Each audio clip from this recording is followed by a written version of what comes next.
Sometimes life lets you down and you feel that you are done. You just want a morning run because the fun is all gone. But sometimes life makes you proud when you look far and wide, when you leave the pain behind and see the brighter side. TNC gives you inspiration. TNC reignites your passion. TNC starts your transformation. TNC helps you see the new you. Sometimes life makes you blind and you choose something bad. You just wanna cry and hide and save your face from the crowd. But sometimes life makes you see the beauty in you and me. When you look up above, there is God and there is love. TNC gives you inspiration. TNC reignites your passion. TNC starts your transformation. TNC helps you see the new. We're here to help you see the newness of life. We're here to help you feel your hope is so real. You got the power to see. We'll help you see the new you. TNC gives you inspiration. TNC reignites your passion. TNC starts your transformation. TNC helps you see the new you.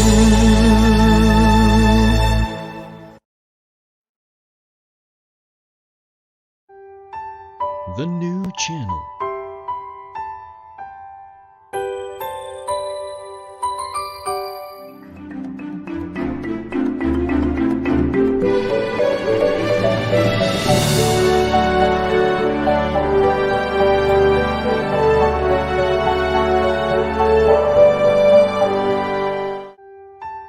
The new channel.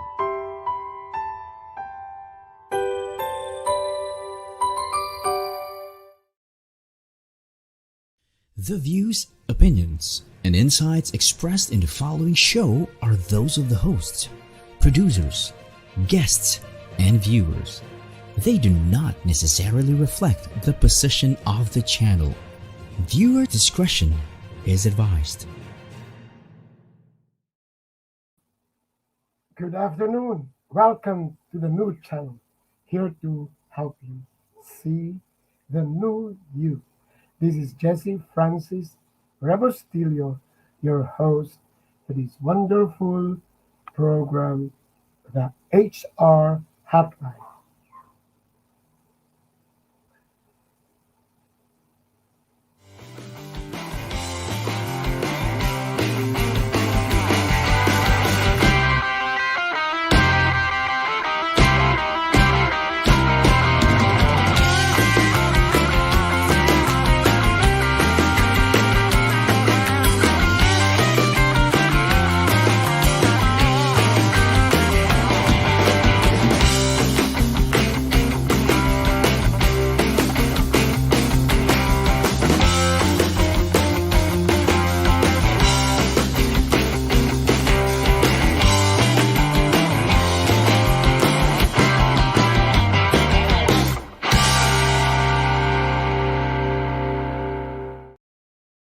Wonderful day.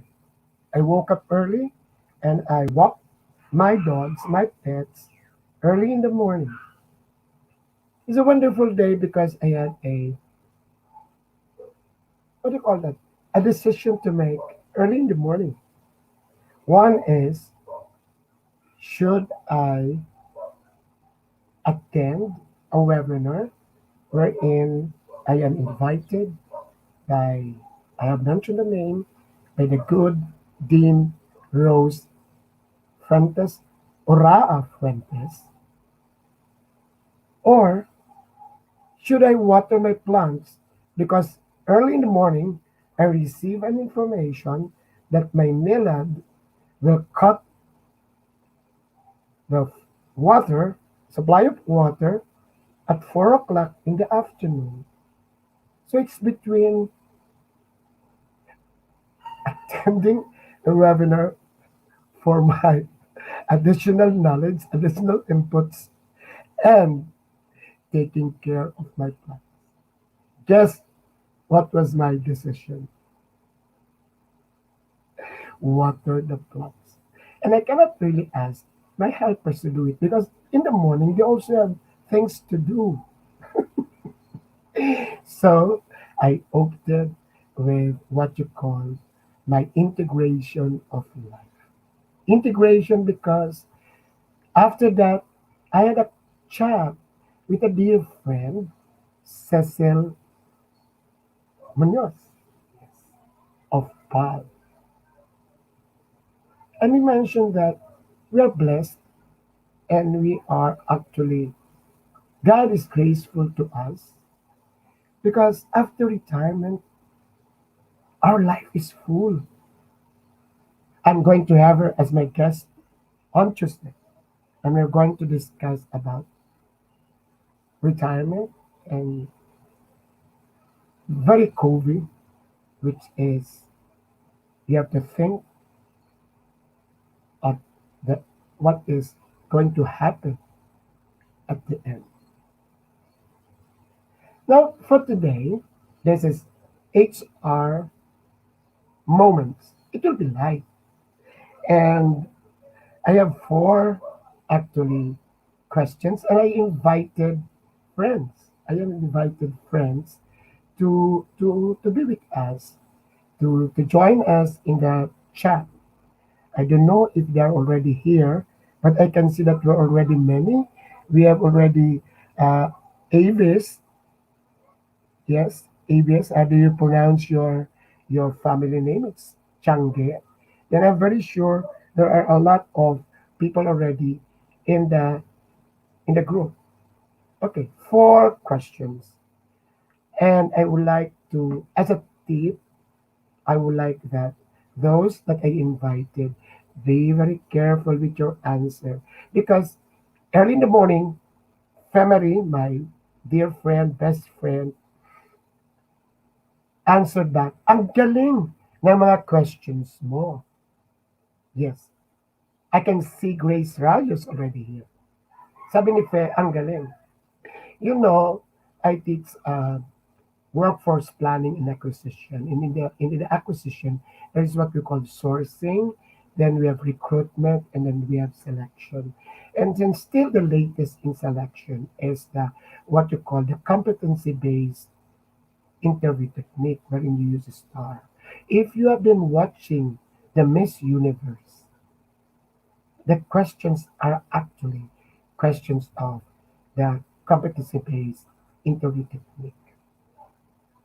So the questions that I'm going to ask are actually tricky questions. This is actually on that portion wherein what is being squeezed, extracted, or taken from your answer is your honesty. It's the honesty competency interview. And what are these?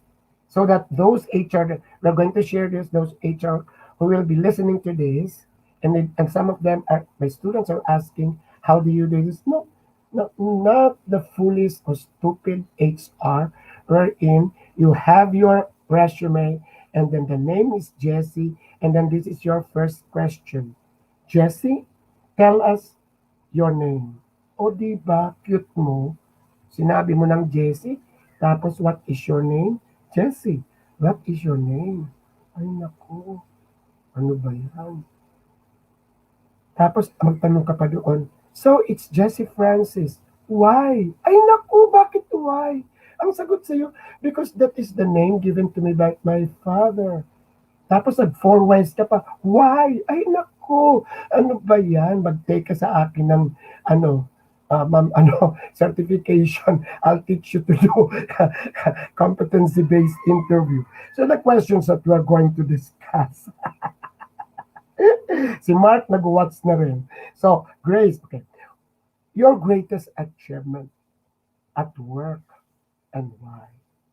Diba? Dapat ang sagot dyan, hindi lang mga monosyllable or one word. Kasi may why. And dapat, ang sagot mo star. May situation. Diba? May task. Then, your greatest achievement in life and why. You know, I'm so blessed that I'm doing yung demand and supply. Now, I am talking to the HR who are supposed to ask these questions. Thanks to Sir Dean Gloria, they can see. We invited me to do uh, job hunting talks on interviews. That class in LaSalle. So I share this. And then the third one is, this is honesty. Your earliest recollection. I'll tell you why later on in my conclusion. Your earliest recollection for being accosted. And then the fourth one, your earliest recollection of being appreciated as good. So let us try to discuss it. Lara is already here, and all of those who are here, I will really appreciate if you can share your insights by typing or by posting it in the chat box. Okay, so hello Avis, hello Nam Grace, hello Gemma, and hello Lara. So the first one is your greatest achievement at work. Work muna ha? Work and why. I'll start. If you ask me, lots. I became president of PMAP. I became um, what you call chairman of PSTD. A lot of achievements. But you know, very few knows it. That if you consider me at work, there are two achievements that I am proud of. That at this time while planting, I have a smile at the tip of my lips. The first one, not everybody knows that I am good in labor relations. I was with Fuji Reynolds, the conglomerate of Reynolds, there in Carmona, Cavite, and there was a strike. So as an HR, a very young HR, Nick and Bang Bang ang damit ko noon. No, at the time I was in Polo Barong. I look like a security guard. Polo Barong si Jesse noon. So I have a lot of all the colors of Polo Barong and pants. So I did my work. I navigated that we get a TRO at NLRC. So it was about a month. Diyos ko, nagbibili ako ng mga turon, nagbibili ako para doon lang na mapabilis. And this is my greatest achievement. The greatest achievement was when I got the TRO, I texted my boss. Hindi to texted beeper. So I have it. So it was around 1 o'clock.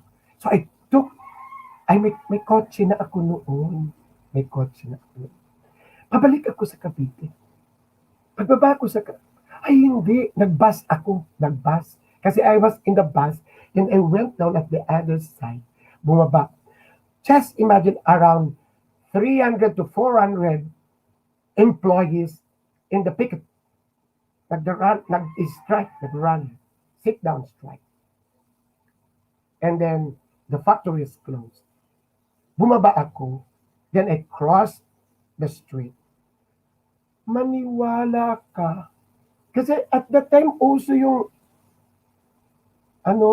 yung boots. Natapilok ang Mr. Rebustillo at napa-genuflect. My God, Grace, Lara, and all and Lay.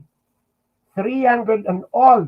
Ako po yung una, na nakareceive ng collective booing at putang ina. And what is my greatest achievement? Uragon po. I stood up, read the paper, then I went in, asked the guard to open. Kasi they were blocking. And good thing, my boss, si Mr. Boy, he's already gone. He embraced me. You know what is my greatest achievement?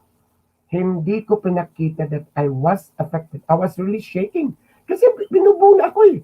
You can hear talagang chorus. Pagpasok namin sa planta, ay, umiyak ng umiyak si Jessie. But what is my greatest achievement? That I was able to master. The second achievement that I had, still on IR, inquirer. In the negotiation, uminit yung ulo ng ating boss. Nagbatuhan na. Not only one, twice, thrice, or in separate negotiations. You know what I did in my greatest achievement? Because I am what you call Mr. Friendship, Mr. Congeniality, I did the back door, just like Julianus, and everything went through. That is an achievement because it is an integration of myself that I was able to achieve something because of my personality, of who I am, and I was able to master it. So I'm sharing that to you, my thoughts. So let me see, what are your greatest achievements? Can we spot on Lay? Lay is my mentee, and she is with San Miguel. My greatest achievement is when my peers and colleagues goes to me and ask for my professional opinion and career advice. Totoo yun, Lay. Yung parang it puts, parang you're already made. You're already respected. Your opinion is respected. Diba? Parang it's an achievement that you are a source. You are not anymore the seeker, but you're the source. But carefully, that because when they ask for your opinion, that has to be correct, hindi opinionated, and that has balance, and that hindi naman ang pagbigay yabang. Diba? So very good. That is a greatest achievement. When your peers respect and recognize that you, and then the achievement there is not, I think, hindi yun. The mere fact that you're already sharing. The mere fact that you're already sharing. Diba? It's already an achievement. It's a recognition. It's recognition for those who are seeking help. But for you, parang it's a,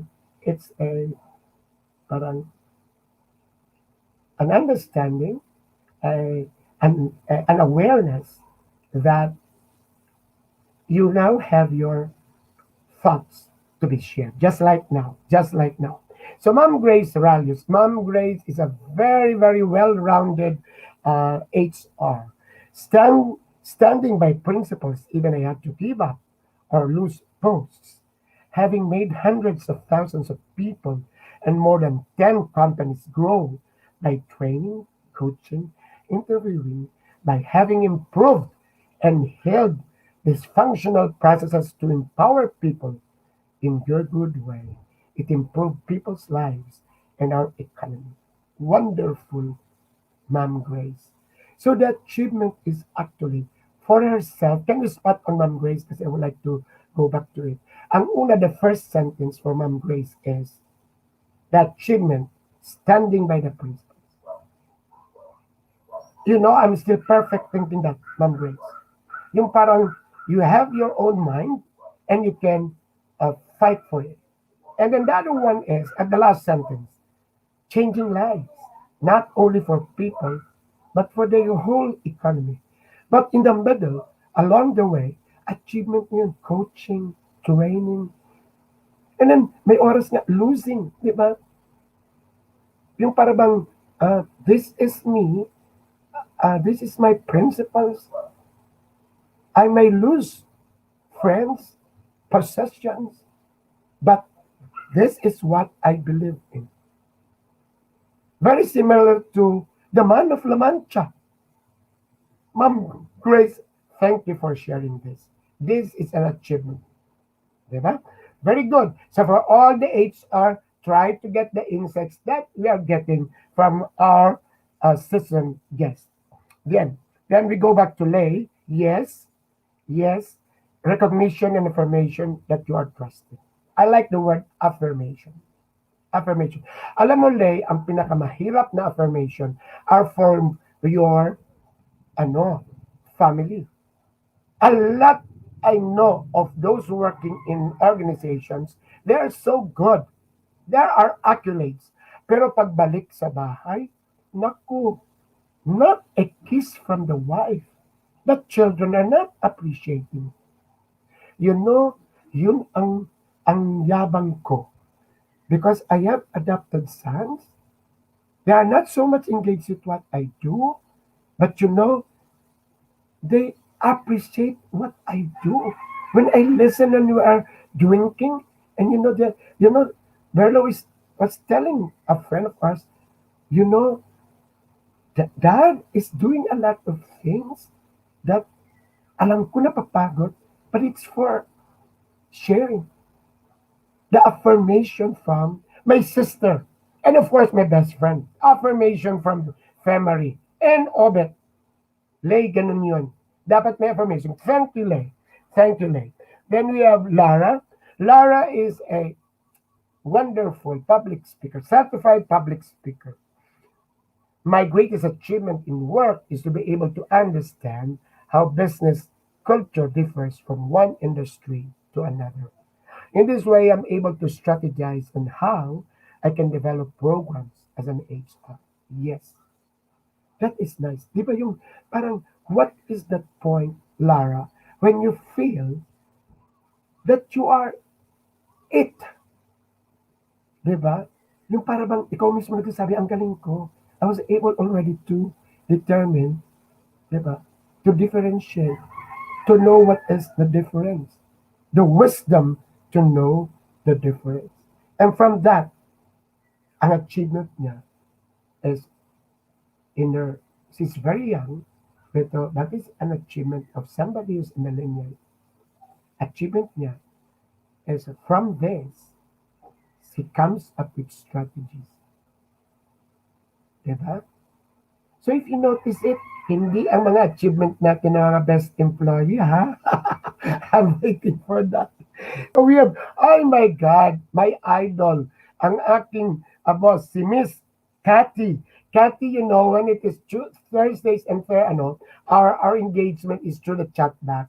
But one of these days, I'm going to invite you on the screen on a Tuesday. Can we have you the next Tuesday? Not this coming Tuesday. I have Cecil. Can we have Kathy the next Tuesday? And we talk about what we were doing with ILO before.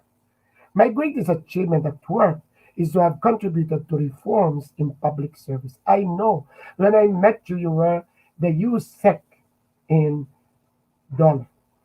By recruiting new blood essential to the front lines of a government agency. I know because I noticed it when we went back to Dolly, because I also came from Dolly. People were really missing you, hugging you, and thanking you. I know. Ladies and gentlemen, this is personal, but you listen. You can get insight from my conversation with Miss Catherine Brejera Brimon. Ay, Uragon yan. Taga-Naga yan na, pero nakapag-asawa ng kapitbahay namin. Government agency passionate is seeking out individual who embody values key to change. That of merit, competence, and integrity. Yes. Pare-pareho po to tayo, Manay, Catherine. Pero I will not call her Manay kasi she's young. Pero si Antoinette Aliones. Yes. However, as a people manager, once I would share that credit with my so-called enablers, the bosses and peers who supported me along the way. So let me go back. The greatest achievement at work is to have contributed to reforms. Yun. So, actually, yung makukuha natin kay Cathy is actually yung change, yung nag-initiate siya, catalyst, that is the term. So the achievement niya, you're a changed person. And you cannot really influence people to change if you don't have that. So that means na sa breeding, nabasa ko yung Ma'am Kat, nabasa ko yung post mo about your mom. Medyo maganda yung mom, mas sexy yung mom. Nakuha niya sa mom niya na yung innovation, invention, creativity, embracing change. At yan na yung achievement ngayon ni Kathy. Ang lalim na achievement. The achievement is to be an influencer, a catalyst of change, of reforms. And that reform, I'm very sure, Ma'am Kat, it is still ongoing. Kasi you planted seeds at Dole and in ILO. Very, very good. Ang lalim-lalim. So, yun po, what are your achievements of work? Can we still have, we are many here in the group. Thank you for coming. Can you still join us and post before we have our break? When we come back, let's discuss your greatest achievement in life. Although it's work-life integration, but at this time, let us try to make a distinction. Your greatest achievement at work and your greatest achievement in life. So siguro, this is okay. We can wait for some of your posts later on. Direct, can we have our break? Our first.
Thank you, PP Obet. I can now see you. You are in the group. Okay, before we continue the conversation, let me invite you to watch the TNC shows from Mondays up to Sundays. It is nice because you can just view it in your gadgets. So from U-turn to the talk to the home buyer down to HR hotline, don't forget that, up to 1 day. So what you're going to do, visit the new channel page or just click on and then subscribe. Thank you very much. It's an exciting day. Can we go? Yes, it's an exciting day. I'm having conversations with my dear friend, Susan Atis. PP Obet and I will be engaged in the PMAP Awards. And then it's a ton of uh, things that we are going to read. And I'm so glad that we are actually, it's paying back and we are part of the PMAP Awards screen. Okay. And then also, um, what else that I would like to say? Yeah, okay.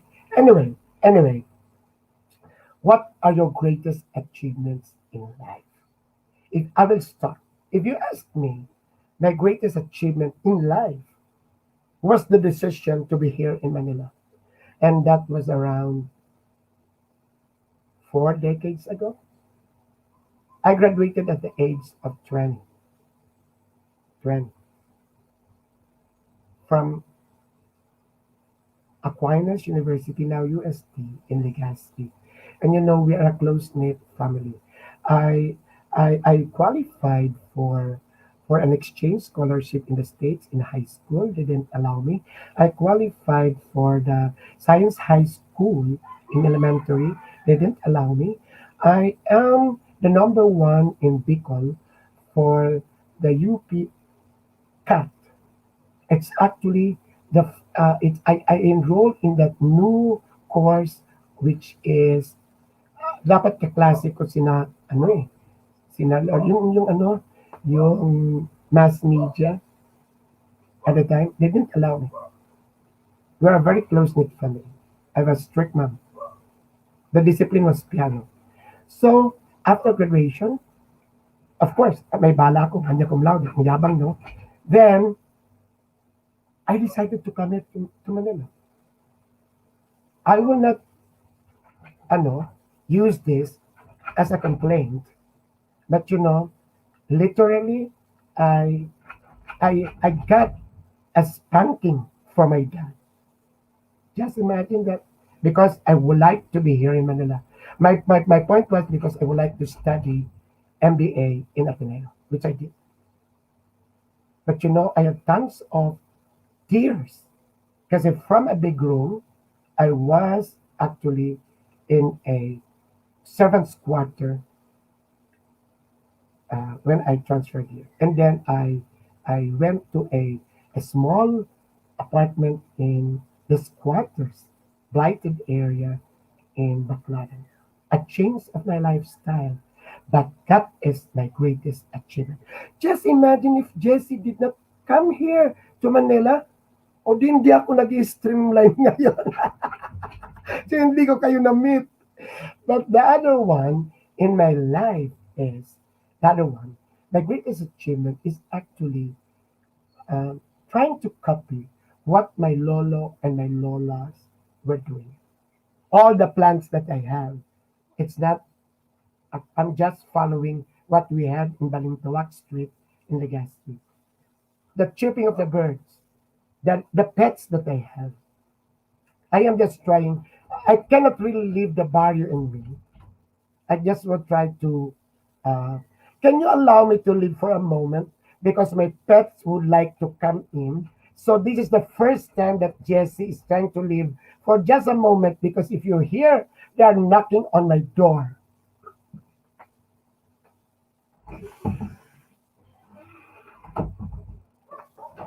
Thank you very much. Okay, and the other one, when I opened the door, thank you, Sergeant Lloyd. I was engaged in a revalida for the uh, CPS, Certified Public Speakers, and then ang aking fee is a lunch. Anyway, let's go now to this. What is your greatest achievement in life? And we have a post from Mom Grace Ramos. My greatest achievement in life is not as much as my academic or professional accolades, but being a mother of 4 children. Uy, achievement yan talaga, Ma'am Grace, kasi nakikita kita, linuluto ka. Linuluto ko kaya nung anak mo. Naiinggit ako. And a grandmother of 3. Nakita ko rin sa sa FB mo, you are being loved. Nakikita ko ang twinkle ng eye ni Ma'am Grace Ralios. At nakikita ko rin yung how you love your image, the Blessed Mother. Ay nako, para pareho tayo, Ma'am Grace. And that is an achievement. You are all agaga with your image outside. Maybe it's the pandemic. Every other week, binabago mo yung iyong decor. Ha? Na-notice ko yan. It is a priceless role to nurture human lives and let them grow to their own dreams and personalities. Ma'am Grace, don't take it against me, ha? Yung daughter mo maganda. Pero may picture ka na black and white. Very similar. Pero yung daughter mo, maganda po. Ako mismo nagsabi, maganda. The older one. We are shepherds of who we are, steward and nurturing children and family is one distinguished role for life, regardless if we don't see or hear from each other as often. Yes, for somebody as great as Ma'am Grace.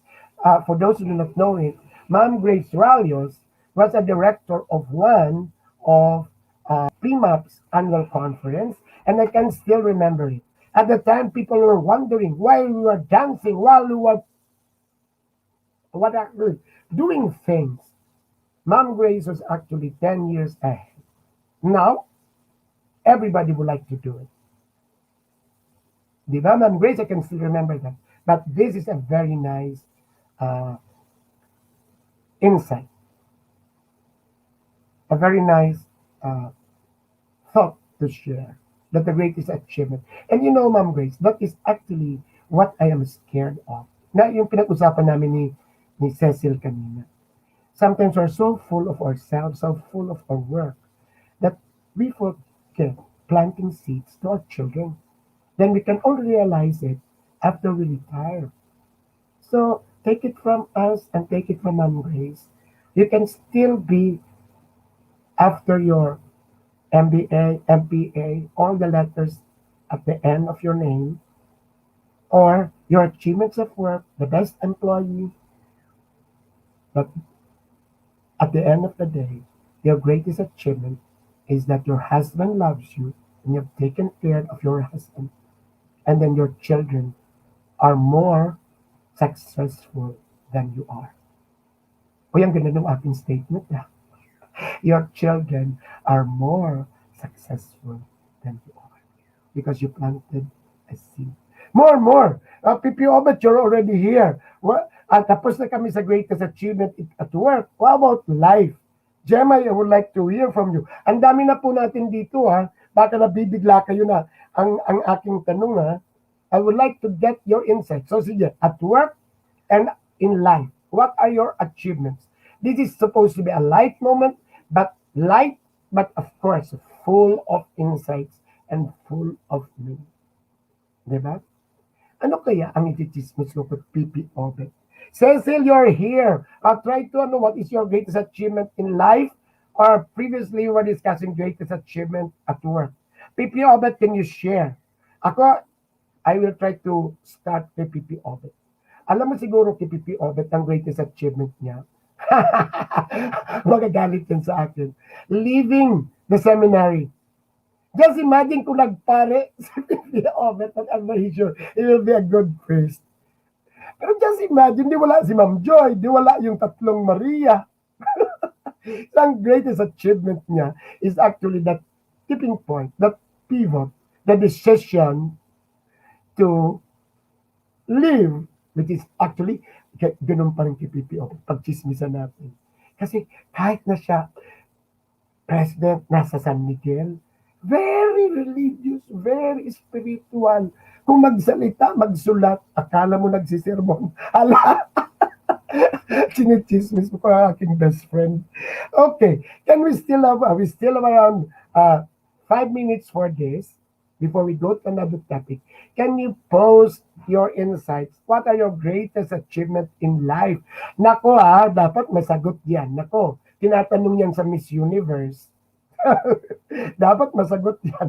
We are already many here in the room as guests. Dapat masagot. Sige na, post na. What are your greatest achievements in life? Diba? Marami yun, hindi nga achievement eh. If you are 64 or just like Ma'am Grace, achievements na yun. Marami. Pero yung younger, siguro one achievement in life. Diba? Sige na, I would like to hear from you. What are your greatest achievements in life? Or sige, balik tayo sa work. So yun nga ang point natin. It's actually something that you go into the four dimensions of your being human. The achievements actually is directed to that. It can be physical material. Pwede yun.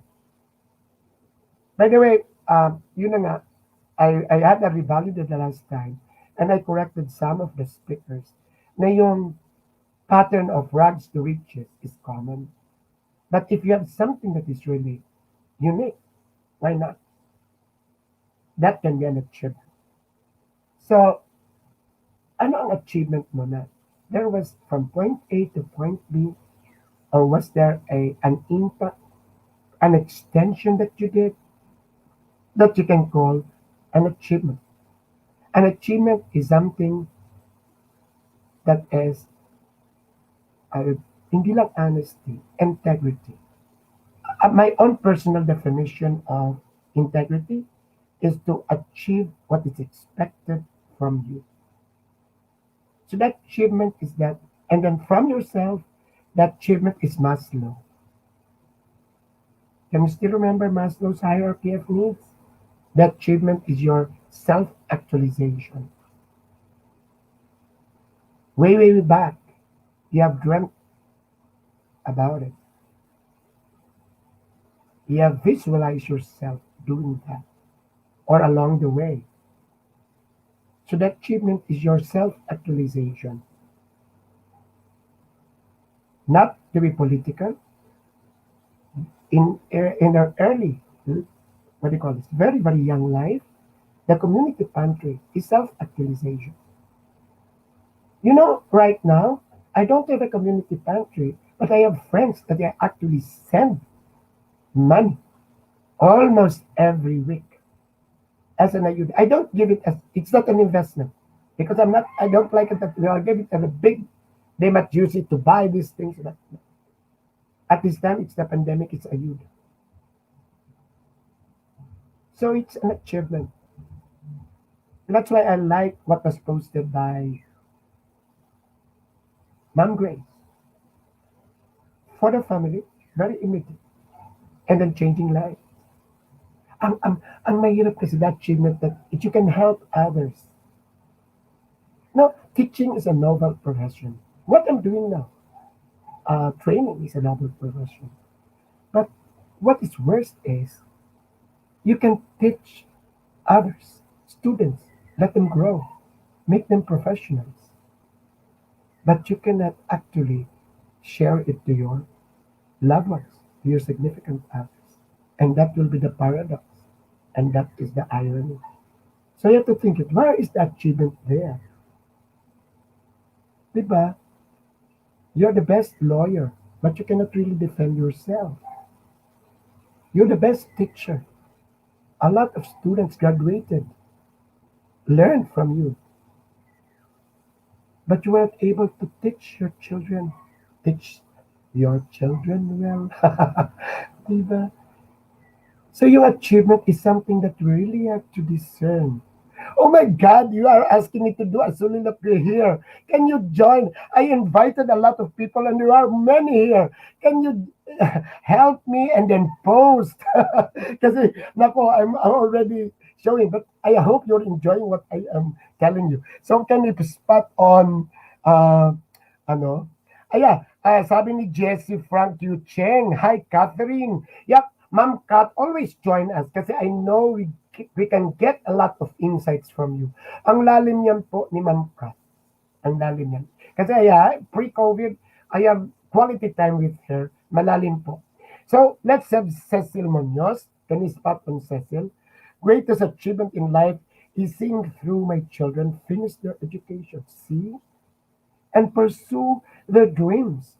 Our role as parents is a continuing process of support, unconditional love, and healthy nurturance. I like the word, nurturance. It's a noun. Yes. So ang achievement nga is something, yung what is expected from you. Kasi yun ang so the true meaning of success, the true meaning of achievement, ang a lot, it is just only the images of success. The car, the house that you have. No. what we are now discussing are the real achievements and successes. Yes. So we have here from Obet Policarpio. Ay, Obet, sorry ha. Pinagchismisan kita kanina. I conscientiously do my roles. I conscientiously do my roles. Live responsibly and do right results as a faithful and committed steward in using my talents and skills for the greater glory of God. Oh, ladies and gentlemen, di ba hindi ako nagkamali sa iyo sa PPO? Kung yan talaga sumagot, spot on. Kaya, alam mo, desiderata, if there are people greater and lesser than I am, si PPO Bet is a greater person than I am. Balikan natin yung kanyang sinagot. Si Pipi Jerry din. Si Ma'am Grace, ganun din. Yung mga greater and lesser. So, I conscientiously, the word conscientiously, ang lalim kaya nun. Hanapin natin yan sa dictionary. I conscientiously do my role. Role as a father, role as a friend, role as an past president. Ay, can you go back to PP Audit? Kasi gusto ko isa-isahin. Then, role, direct, can we go back to PP Audit? Role to responsibly and committed steward using my talents. Diba? So, ang achievement niya is trying to be aware, trying to manage the talents, use it, and responsibly do it. Ang lalim, PPO of it, and then skills to the greater glory of God, which is true, which is true. Be you a Muslim, be you are a Christian or a Buddhist. When you do something, it's actually not for yourself, it's actually for the Creator. And you know, that is easier said than done. But nakita ko yung KPP of it. That when you do it, it is something extraordinary. Extraordinary. Wherein it is already trying to align what you do with your spiritual requirement, giving it back to your Creator. Ang lalim. I thank you, PP Opet, for sharing. Let's go to Ma'am Catherine Brimon. Can we spot on Ma'am Catherine direct? Direct. Can we spot on Ma'am Catherine? The questions got me thinking. Direct. I'll just read from here. The questions. Let me see. The questions got me thinking. I believe I have yet to attain my life's greatest achievement, and perhaps it will not be for me to say it is great, but for those whose lives I may have touched in whatever little way. How humble. Diba? Pero nakikita ko na yan, Ma'am Catherine, kasi we are friends in Facebook. Your farm in Batangas, and what you do for ILO. Now, it's work, but it's also, that is what you call, more than the work. Kasi it's about children. It's about lives. But yes, totoo yun. Ang lalim po talaga ni Ma'am Kat. It is not us. Yung inward and outward mindset yan. Ang sinasabi ni Ma'am Kathy here. It is not us who will tell that I am beautiful, that I am good. Although awareness is that this is my achievement. It's actually the other people who will really tell you, thank you. You are so great, which is why. Diba? Diba sa Miss Universe, hindi naman nagsasabi na I am the most beautiful girl. It's the judges, and then it's the crowd. O may oras nga, sinabi na yung judges, you're the most beautiful girl. But the crowd insists that it's the other one. Right. Ang lalim po ng binigay ni Ma'am Ka. So it's not yet good. Kung hindi mo pa talaga feel na it is your achievement. Yes. But of course, for traditionally, for common marami ka lang nagawa. Being a USEC, having your children, ang dami na. Your son. Those are achievements. But hindi ka pa napakakapagsabi. Kasi actually, yung achievement mo is actually what you have done to others. Ang lalim. So for the HR, listen to this. Your achievement is not actually maybe your promotion. Your achievement is not maybe you're being elected as one or having another letters after your name. Ang mahirap na yan. Ang dami mo ng letters, hindi naman deserving kasi hindi mo naman nagagawa.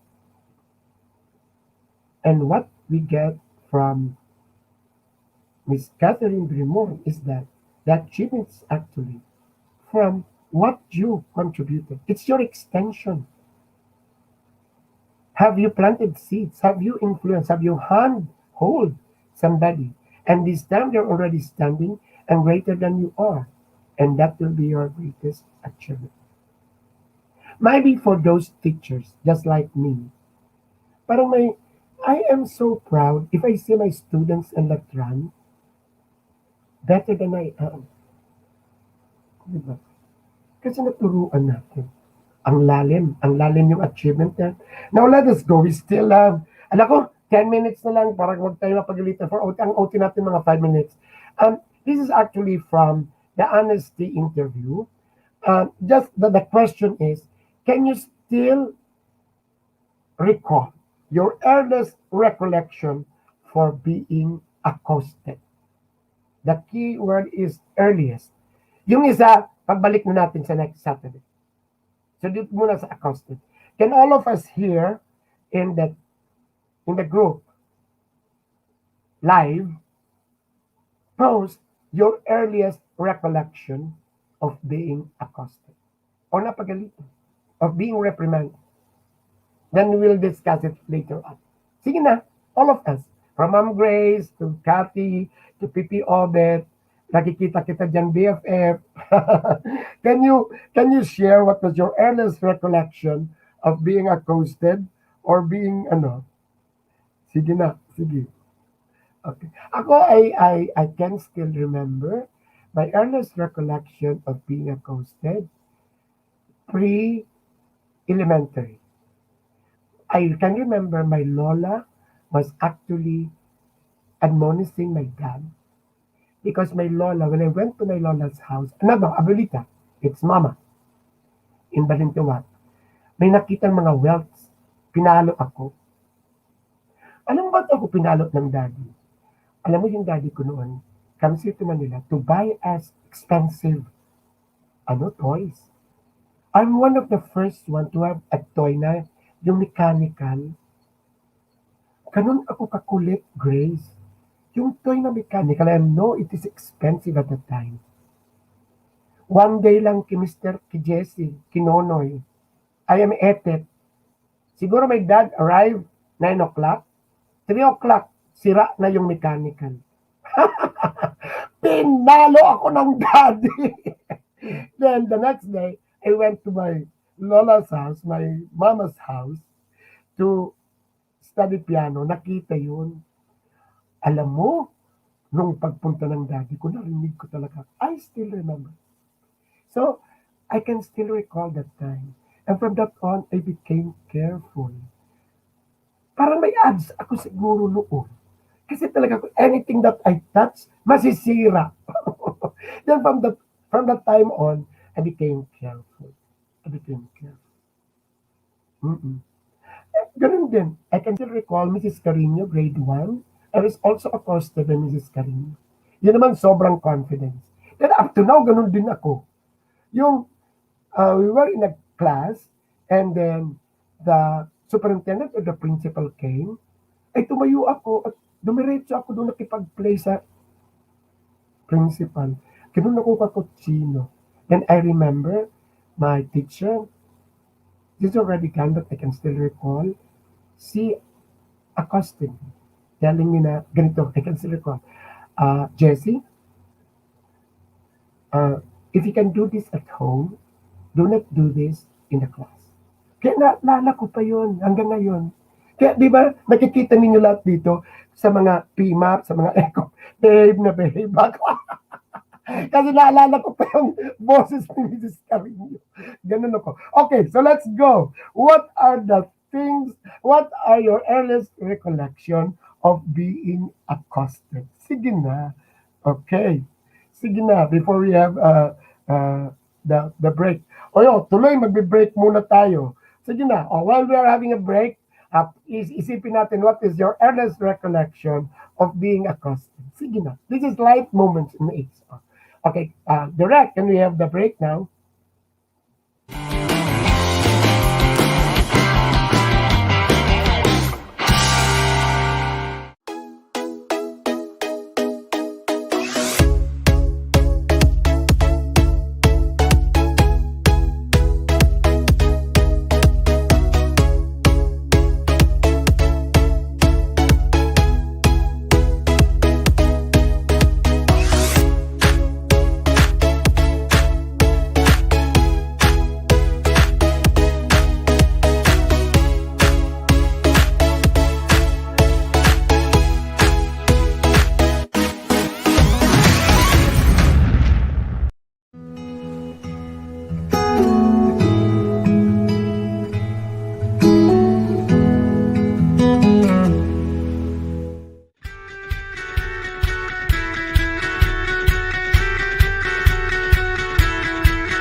Okay. By the way, if your friends would like to be promoted here in this show, contact me. It's not so expensive, but we can have their products or services promoted. So let us spot on Grace Radios, Direct. Long ago, I was requested at a customer service for an unexpected visitor. She requested private conversation. She complained to me calmly, that her husband has a mistress and is one of our employees. I invited her in a private spot as it was a public place. Okay. So, yes, the situation is that it is not her fault, Ma'am Grace Ralias, but it is her responsibility that one of the employees is having an affair to the husband of the person who went to the office. So it's a situation. It's a situation where somebody accosting you for else's fault. So yun nga, mahirap ang situation na gano'n. So how will you react to that? If you're going to be defensive, then you may be trying to cover up for the other person. If you're going to be sympathetic with the other person, they may continue to run and may ask you a commitment. Right. So thank you very much, Mom Grace. This is a situation wherein it's not actually your fault, yet but you're being accosted, and then you are now in a quandary because the situation demands from you the right response. Yes, you can still recall that. Then that is long, long ago. And the right thing that you did was to have it in private, because sometimes in that situation, it is not your fault, but it may appear to people that you are being the one who is actually being accosted. Thank you. Some more. Can we have some more insights from our guests? What was your earliest recollection of being accosted? and it is one way to know, and it is actually in the honesty module of the competency-based interview technique. For all those friends who are here, if you don't want to share it, you must have an answer. I'm still waiting. You know why? Let me process it. Earliest recollection tells how honest you are.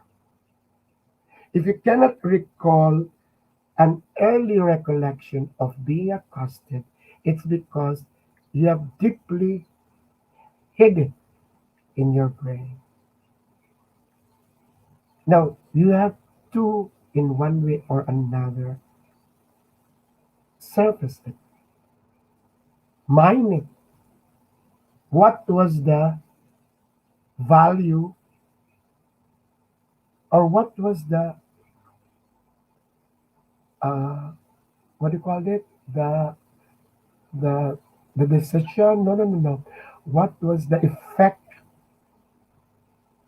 of that situation to your life? What was the impact? So one of these days, try to recall. We have here from Lay. Let me see Lay. Can we spot on direct Miss Lay? Back in high school. Yun, that is already a point. That means kay Lay, nakaka-recall siya high school. I was almost suspended because I helped my friend to get away from an offense by lending her my skirt. Sometimes being a good Samaritan also has its downside. Yun. So what was the result? What was the impact from that particular thing that you did? So kasama po yun eh. Tapos yung earliest recollection, dapat makikita kung honest ang tao. If you can recall even before school. If you cannot recall anymore, sinungaling ka, pardon ha, pardon. That is what I learned from, I have a minor of psychology, and I took early part, that good priest in Santo Tomas, I had a seminar on that. Wala pa yung mga CIBT. This is what you call the honesty technique in interview. Oo. So yun ang sinasabi natin na, what do you call this? In your competency-based interview technique, you must be able to discern if the person is honest by trying to recall yung earliest. Maniwala ka, yung second natin, earliest recollection of being good, nare-recall. Nare-recall yan. First kiss, first ice cream. Pero earliest recollection of being accosted, hindi nare-recall. Eh dapat at this time, kung ikaw ay 64 like me, 56, 45, marirecall mo dapat. Or else, ayaw mo tanggapin ang totoo. Diba? So, not now, kasi nag-OT na daw tayo. That is part of life. Try to recall yung, what was that situation that you were accosted, and try to check. And try to see kung nag-change na along the way. Kasi meron sa thought process, you try to correct the story. Malalim itong pinag-uusapan natin. Dapat kahit moments, yung malalim. Ako, meron akong mga recollection of what I did. Pero when I tell it now, there is already a tweak in the story. Now, this afternoon after this, try to recall your earliest recollection of being accosted in the family, in school, and then see if there is honesty in your heart. And there will be integrity. If this is being asked in Miss Universe or in your work, then you can tell it. It is very similar to weaknesses and strength. But this time, you don't even have to be ashamed of it because it happened when you were 7 years old. And the earliest recollection of being accosted is not the act, it's the lesson that you get from it, the impact that you get from it. So, what we discuss, your greatest achievement at work, it's not actually the medals or the awards or the titles, it's actually what you have done to improve yourself or to improve the lives of others.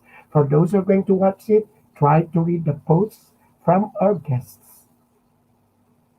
Thank you, Catherine. Thank you, Mom Grace. Thank you, Obed. Thank you, Cecil. And then for greatest achievement in life, similarly, were you able to make a dent? Were you able to change other people's lives? And that is the achievement. That is the result. I can still remember the webinar that I've done to DTI, results-based management. It is not actually the result. It is the outcome and the impact. Just like say in voting, it is not the result of the election. The impact of your vote, the outcome of your vote, and the impact to the nation.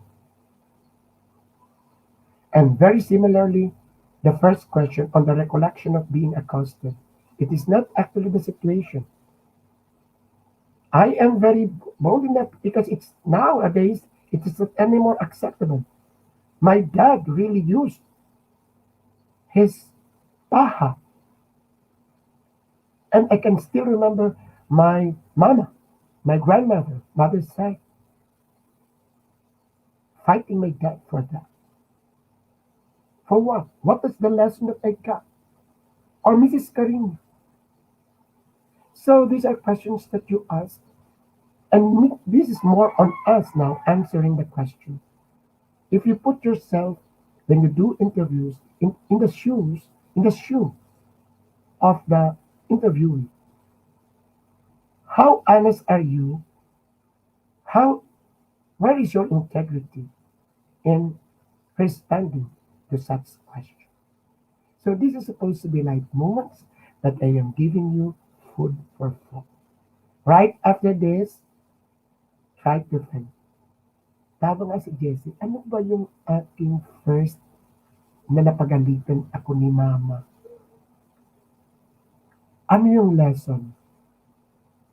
Ito ang aking last parting message. Ang mahirap, napagalitan ka, age 9, pero hanggang ngayon, ginagawa mo pa rin.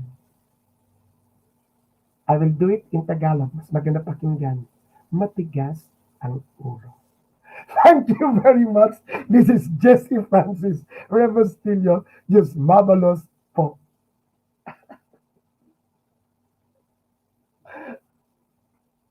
Direct. Hindi na tayo ni Direct. O, na kasi.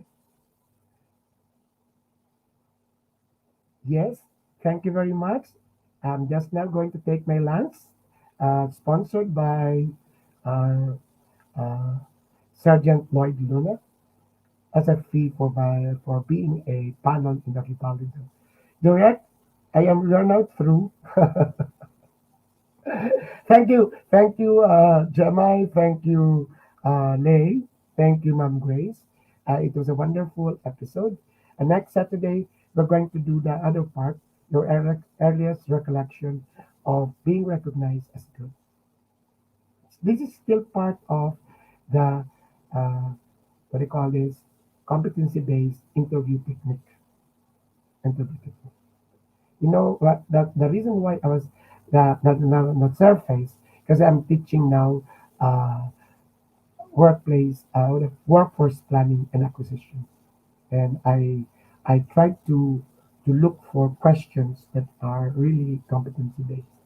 And the two questions, the last questions, actually one of those questions suggested for competency based. Your earliest it's honesty. It's actually honesty, and it is this. So direct, I already made goodbye. Uh, uh, we are already done. It's just marvelous. Direct Monica, This is actually live. You know what? What is good with live? Uh, you are not fake. You can see the nuances. You can see the mistakes real time. So at this time, we were informed that it is OT, but we're still live. So I have to continue, and then so that uh, the show will not be what you call this a dead time, a dead hour. Okay. Just Mabalus po, Direct Monica, direct.